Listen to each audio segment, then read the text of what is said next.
Hey Fish Tube, Steven here and doing another tank tour. I started this tank tour video series 3 years ago and this is video number 6. Now back then I had 9 tanks, now I've got 20. So doing the math, if I don't get any more tanks, at this rate I guess I'll be done with these videos by the year 2030, so stay tuned. Doing a video on this tank is long overdue.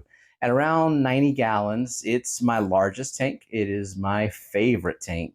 And at one point, it made me want to quit the hobby. I dove back into the aquarium hobby in summer 2019, got a 40-gallon tank, and then pretty quickly I knew I wanted to go bigger. It was December 2019, everything was going great in life, and definitely nothing bad was going to happen to the whole world. But even then, around here, finding tanks that size, new or used, was harder than I thought, so I got impatient real fast and decided to build one. I figured I'd watched at least 2 whole videos about silicone and glass together, which combined with my 0 minutes of experience building fish tanks, why not try it out on hundreds of dollars worth of glass. And I guess I was in full manic DIY mode around that time because I was getting into woodworking and decided to build the stand for it and this custom 3D background. I made a how-to video about this background if you want to check it out later. And as you can see, it all actually went okay. I mean, I leak tested it for over 2 months, went full paranoia mode using 1/2-inch glass, center brace, side brace, and some sweet rims that I made out of wood which contribute nothing to the structural integrity of the tank. But the most important piece of engineering with this tank are these black strips of wood that hide the ugliest silicone job in the world. And here we are 4 years later. The silicone looks like shit, the trim is a little much, the glass has some imperfections, but what I like about this tank is that the best way to enjoy it is to back up, zoom out, take in the bigger picture. The focus of this community tank is rainbowfish. Love them or hate them, one of those opinions is wrong. We've got Melanotaenia, boesemani, picta, papuae, and Tawa. Bowheads, short for rainbowfish enthusiasts or weirdos, might notice this is a very male-dominated assortment of rainbows. I got most of them unsexed, so it was just luck of the draw. They still color up and display spawning behavior pretty much every day. I used to keep pseudomcgill species in here, not generally recommended to keep those with Melanotaenia or other real rainbow fish, so it may just be luck that I didn't have a problem with feeding or them being too timid. But as pretty as they are, they only live a couple years, and breeding these in a community tank full of rainbows just isn't gonna happen. Another thing I wouldn't do again is get tetras for a rainbow tank. These super blue carry tetras started in greater numbers but really dwindled down within a year or so. Don't know if it was their health or genetics or just not competitive enough with rainbows when it comes to food, but you know who is? Barbs. I couldn't ask for a better rainbow fish tank mate in these black Ruby Barbs. Lively, active, pudgy little bastards. They can actually keep up with the activity of the rainbows, but if I'm being honest, the next time I'm looking for active, vibrant tank mates that are compatible with that rainbow fish lifestyle, I'm probably just gonna get more rainbows. Not to be outdone are these comically large reticulated Siamese algae eaters. They actually do help keep the algae at bay, only after they get their fill on fish food and take a nap. Rounding out the rest of the cleanup crew, we got reticulated hillstream loaches, panda garra, Corydoras trilineatus, Julii loaches,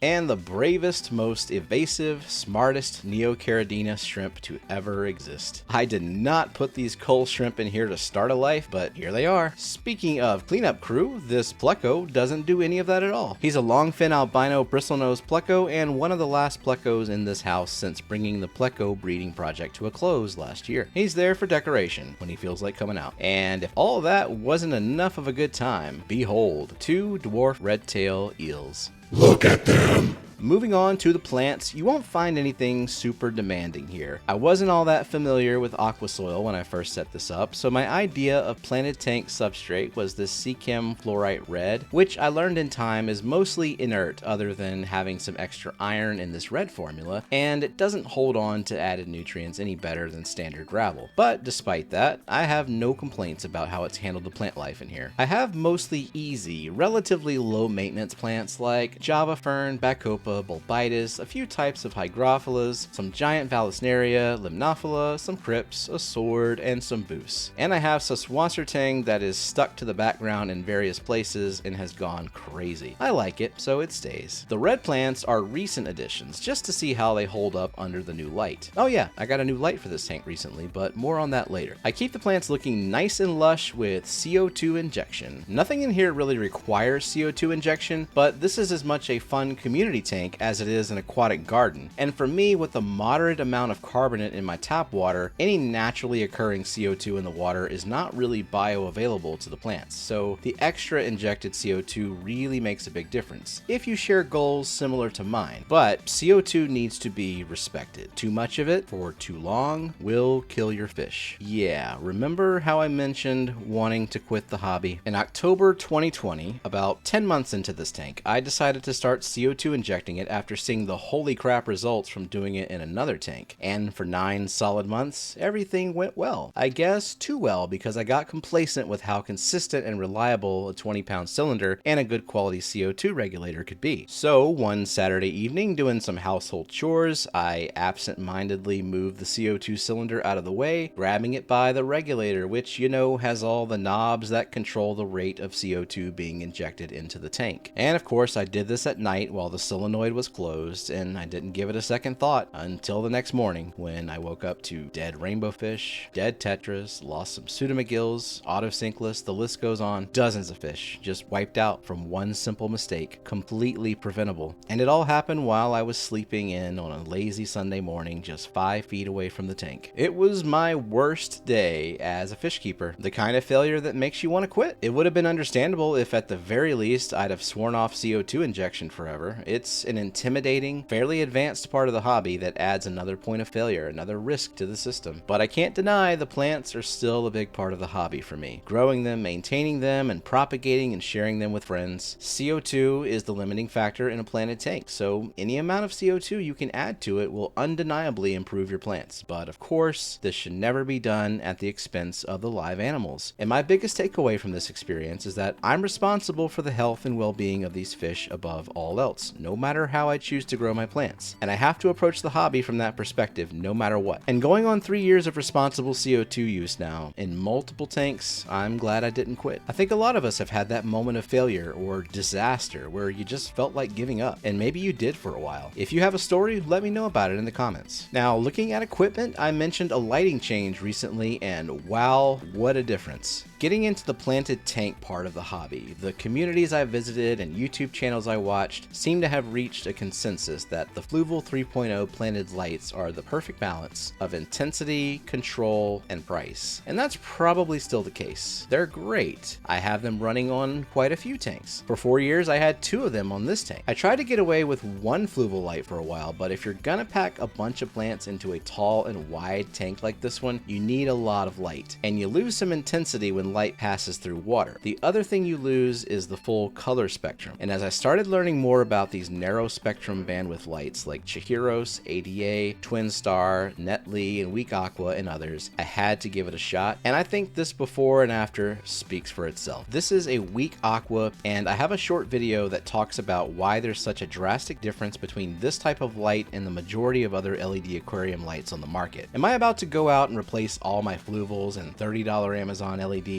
Probably not, but damn. Now you'll notice the light doesn't go end to end like you'd expect, and that's because it's a 48-inch light, but I built this tank to fit my space a little better, so the tank is 55 inches long, 17 inches wide, and 24 inches tall. Moving on to heating, because that's so exciting because heaters are so amazing. No, just kidding, they're terrible. I have Eheim Jaeger heaters on each end of the tank to keep the water around 75 degrees. They're heaters, so like all heaters, I have them on temperature controllers for some extra security in case they fail on, when they fail, because all heaters fail. But these have been doing okay for the last 4 years, fingers crossed. All this madness is filtered by the Fluval FX6 canister. If someone came to me today and said, Steven, I'm looking for a powerful, reliable, effective, clunky, pain in the ass filter that startles me every 12 hours, I'd say look no further than the Fluval FX6. And I would say make sure you build the cabinet space in the stand just barely large enough to fit the thing, and cut the hoses short enough to make it so much of a nightmare to remove from the cabinet